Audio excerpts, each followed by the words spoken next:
Ask the Messenger's TV show is a TV show that educates, informs, and entertains our viewers on public health issues such as mental illness, suicide, addiction, illness and disease, COVID-19 relief, crime, domestic violence, homelessness, human trafficking, employment opportunities, healthcare, and more. And now, Ask the Messengers. Welcome to this week's episode of Ask the Messengers. I am your host, Tina Nelson, and today on Ask the Messengers, in our Meet the Team segment, we introduce to you our street reporter, Lashon Battle, who is also our Women Do Recover series host. Plus, we continue our conversation on bullying with Siobhan, Kim, and myself. Also in this episode, we bring you highlights from our coverage around town, including Mayor Duggan at the auto show. Plus, from the Wayne County Treasurer's Office, Eric Sabree held a press conference where he announced record foreclosures for 2024. Plus, a moment in Black history. Ask the Messengers begins now.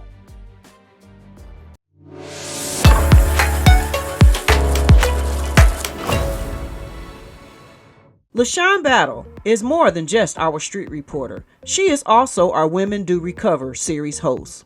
Lashon, aka Baby Shine, as she is known throughout the recovery community, is a wife, a mentor to many, and recently celebrated 30 years clean from drug addiction. From streetwalker to street reporter, she is living her best life and is totally committed to helping others. Thank you, Lashon. Your work and dedication are a big part of what makes Ask the Messengers so impactful.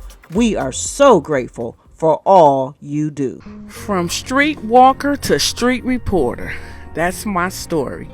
My clean date is December 28th, 1994. My drug of choice was alcohol, crack, and marijuana.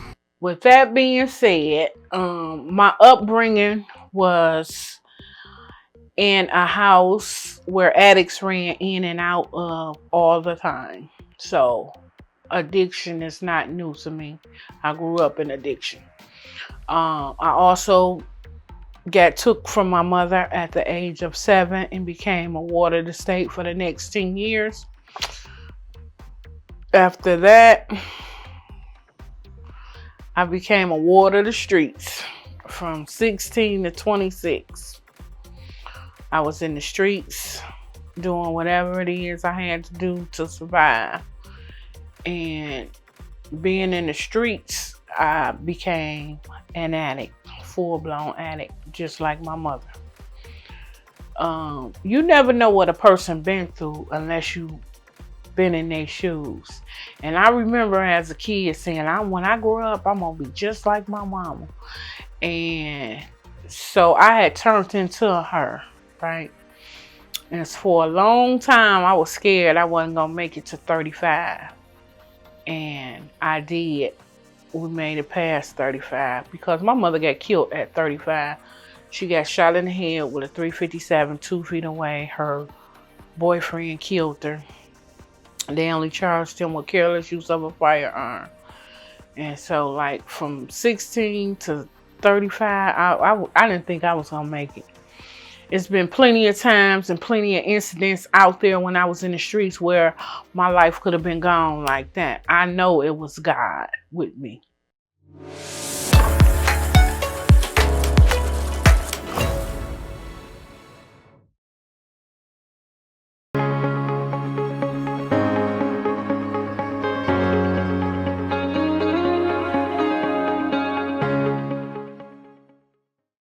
Have you ever experienced bullying and come out stronger, or are you still on your journey of healing? Your story could inspire others to find hope, strength, and understanding.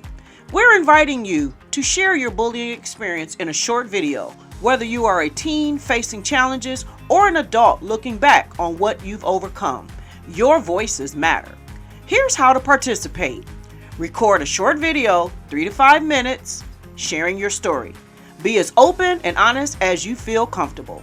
Then email your video to askthemessengers@gmail.com. You'll be contacted if your video is selected. Together, we can create a world where everyone feels seen, valued, and supported. Your story could help someone realize that you're not alone, and let's stand together against bullying and build a world of kindness and understanding.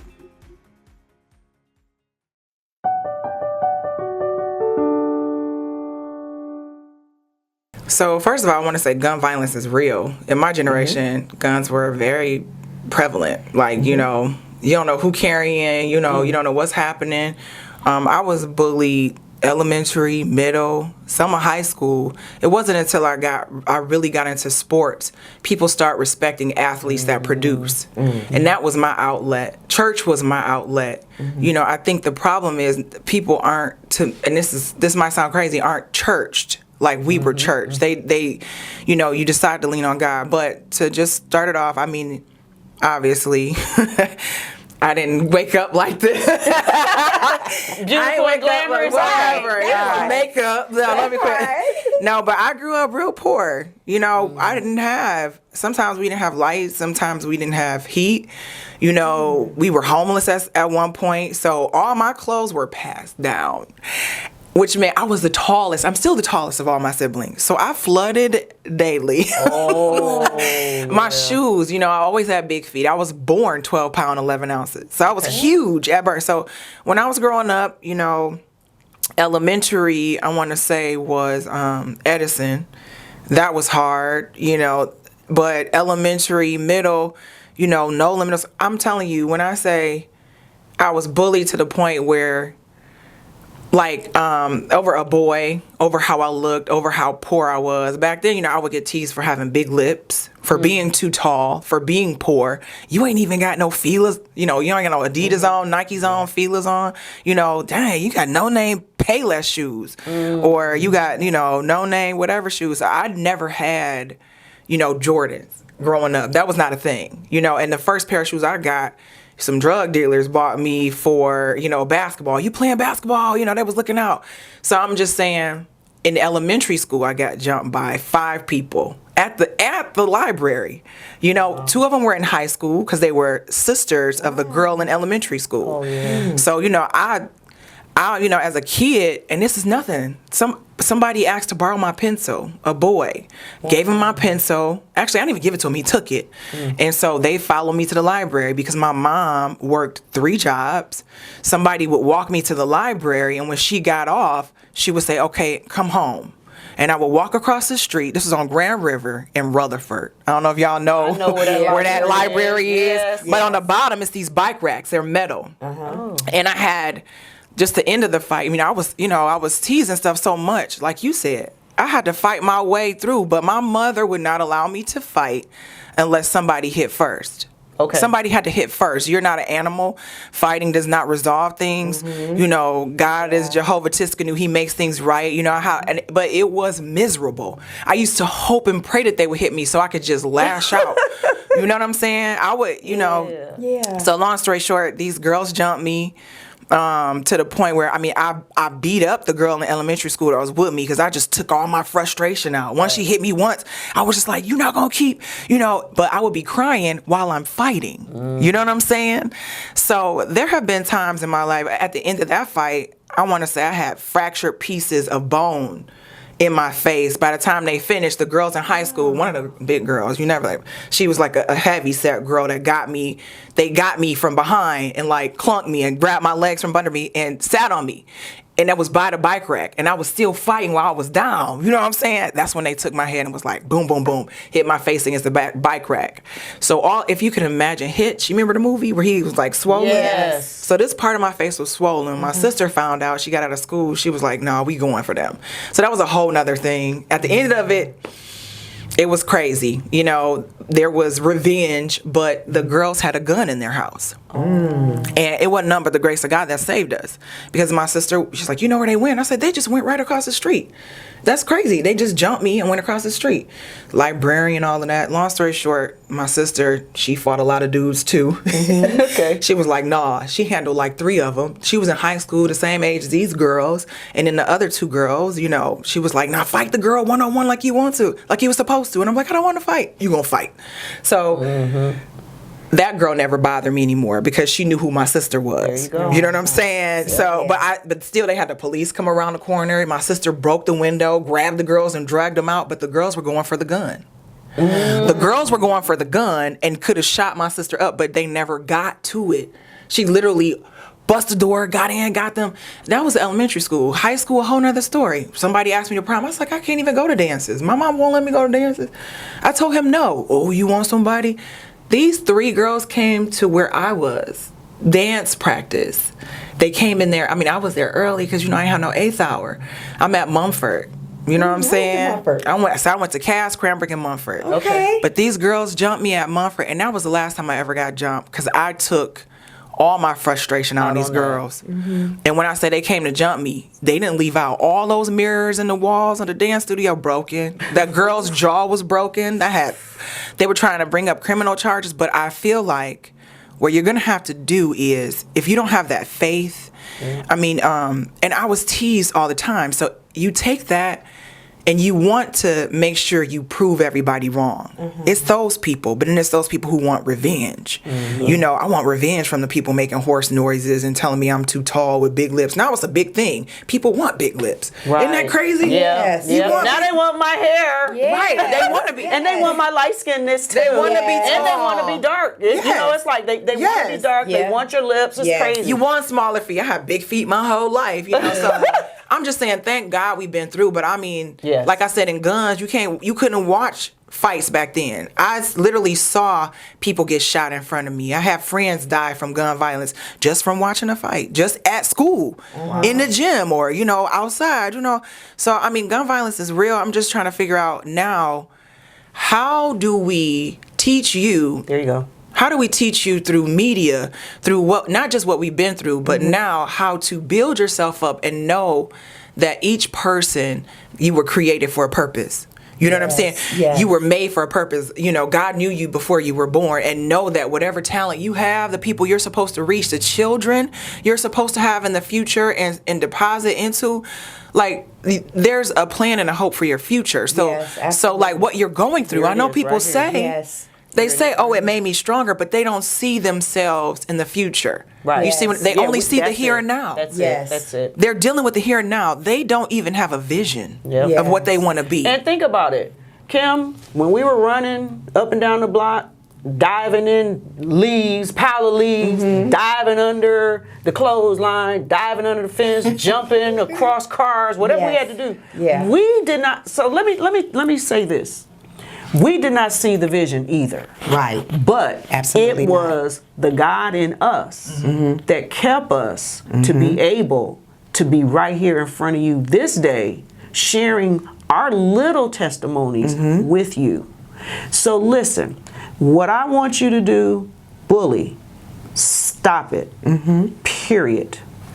There are other ways to get attention. That's what it is. There's other ways to make friends, because some people bully you thinking that's going to make you be friends with them, which is crazy. Or boys that like you. Boys that like that you. part. You want to fight me, but you like me? Yeah. Right. Have you ever experienced bullying and come out stronger, or are you still on your journey of healing? Your story could inspire others to find hope, strength, and understanding. We're inviting you to share your bullying experience in a short video, whether you are a teen facing challenges or an adult looking back on what you've overcome. Your voices matter. Here's how to participate. Record a short video, 3 to 5 minutes, sharing your story. Be as open and honest as you feel comfortable. Then email your video to askthemessengers@gmail.com. You'll be contacted if your video is selected. Together, we can create a world where everyone feels seen, valued, and supported. Your story could help someone realize that you're not alone And let's stand together against bullying and build a world of kindness and understanding.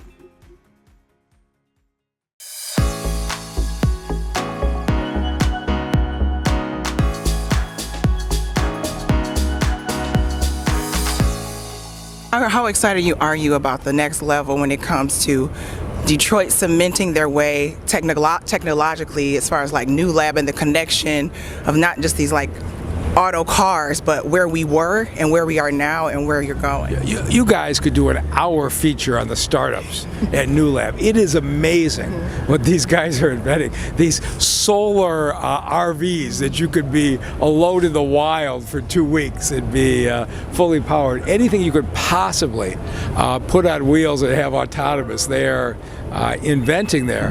Hi everybody, we are obviously I'm proud to be here with Treasurer Sabree. He's doing so much for Wayne County. Tell our viewers kind of about the program and how they can benefit from it. Obviously this is about housing. Save your home. You can come to the Treasurer's office, make an appointment. You go on our website, treasurer.waynecounty.com, make an appointment, come in, or you can go online, go to the website and just do it, get a payment agreement online. Or call us at 313-224-5990. And our staff is waiting to answer your call to help you save your property. Don't procrastinate. Don't wait till the last minute. Don't wait. Come in and see. Let us know what's going on. Say, even if you're living in a house of a deceased family member, and you're not the owner, but you're living there and you want to figure out how you can get involved in the payment agreement that's only good for owner and occupants. So you have to go to probate. So if you go to probate, file a probate petition, then you can get your property removed from foreclosure while the probate's going on. So don't panic because you're not the owner. Don't panic. Come and see us. We'll try to help you find out what's the best option for you. There's something that you can do. A lot of you guys, you get confused. As we said, it's a nonprofit show, so this is about the community, it's about your home. It's a lot of people out there, a lot of counties that didn't have the boldness to do it. You guys complain about how high property taxes are and that you can't afford it. What made you birth this? Well, we have to do it. First of all, you have to care. You have to care about what people are going through, and that's what we do. We care about what people are doing. We care about the situation, and when the demand is there, so we're there to meet that demand, and that's it. That's what I want to say. That's how he's genuinely helping the citizens here of Detroit. He's partnering with people that actually care about us. So I just want to say thank you on the behalf of the citizens. I was one of those people you guys helped, just so you know. So I'm here and I'm telling you, the whole program works. The first step is applying. This man and a group of other people. Who did you partner with? We have Wayne Metro, the city of Detroit, many cities throughout Wayne County, the Gilbert Family Foundation. So we have a lot of partners. Wayne Metro is part of the Detroit Housing Coalition, which is a coalition of about 16 to 18 nonprofit agencies located across the city of Detroit that can help with property tax assistance. So if you're behind or facing foreclosure on your property taxes, we need you to please reach out right away because the deadline is March 31st, and I'm going to give everybody a phone number that they can call, which is 866-313-2520. So the Rocket Community Fund for years has had a program called Neighbor to Neighbor, where we go and knock on thousands of doors of Detroiters to tell them they might be at risk of property tax foreclosure, and that there are resources available to help them. And one of the things that we have learned is that this HOPE program is one of those resources that has existed, but nobody knows about it. And so we make sure that everybody knows about it. They know the phone number to call. They know the HOPE counseling organization in their neighborhood that they can go to. And then our hope is that once they get into the HOPE program and they have the assistance that they need for property taxes and things settle down a little bit, then we can talk about what else is going on in their life and what other kinds of supports and services they might need to achieve whatever goals they have.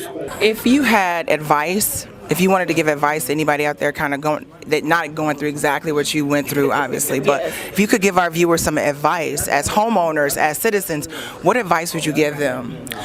To reach out to, there's resources out here. Just try to reach out to the proper, don't take no for an answer. Don't give up and don't get discouraged. Contact is available resources. Contact them and let them know what you're dealing with and go through and let them know. If that first one don't help, try another one, but don't get discouraged and give up because it's definitely help out there. And like I say, I'm going to be honest, I was frustrated and my income is always the issue for me. Yeah, that's what it says on paper. But again, I just put 2 girls through college. It's just me. I don't have it. Right. So, I mean, I was determined to find a way because I knew it had to be something. Yeah. So that's just where I am. So I definitely would encourage anybody going through it, just seek out, see what resources are out there and contact them. Talk to somebody. If you feel like that first person not helping or it's the way around, call back.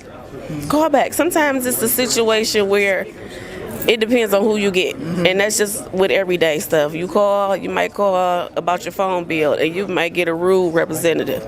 You had to hang up and call and talk to somebody else, and you might get a whole different outcome. So don't give up and attack the resources, and it's help out there. And for my situation, again, my income on paper is a no for a lot of things. So I would just encourage people to talk to people and try. This week's Moment in Black History. Have you ever dropped your phone and it still worked when you picked it up? Well, you can thank Otis Boykin for that, a name you've probably never heard of. Born in 1920, Boykin was a genius inventor who created a precision resistor that made electronics more reliable. His work improved everything from TVs to computers. But his biggest impact, pacemakers. His innovations helped create a life-saving device that keep hearts beating today. And he didn't stop there. Boykins held 26 patents, working on everything from military technology to burglar-proof cash registers. His inventions made modern electronics stronger, longer lasting, and more efficient. So next time your tech survives a fall, remember, Otis Boykin helped make it happen.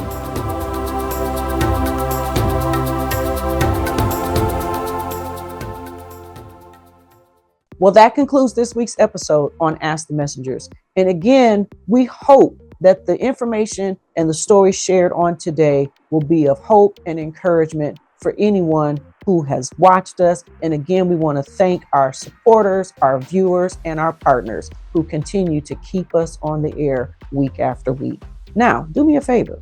Can you like and subscribe our Facebook page and our YouTube channel and share with all that you know? Well, until next time, this is Tina Nelson. But listen, next week in our Meet the Team segment, we're going to introduce to you our production assistant, Jacinta Siobhan. So until then, see you next time right here on Ask the Messengers. If you would like to help support our show, please feel free to make a donation of any kind by visiting our show website, www.askthemessengers.org.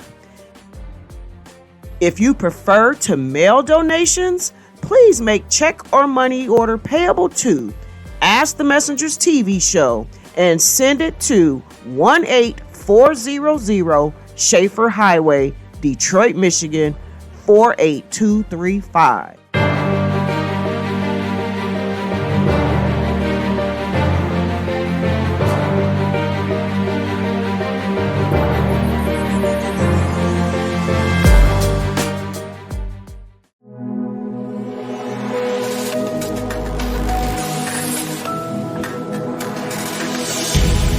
Thank you for watching.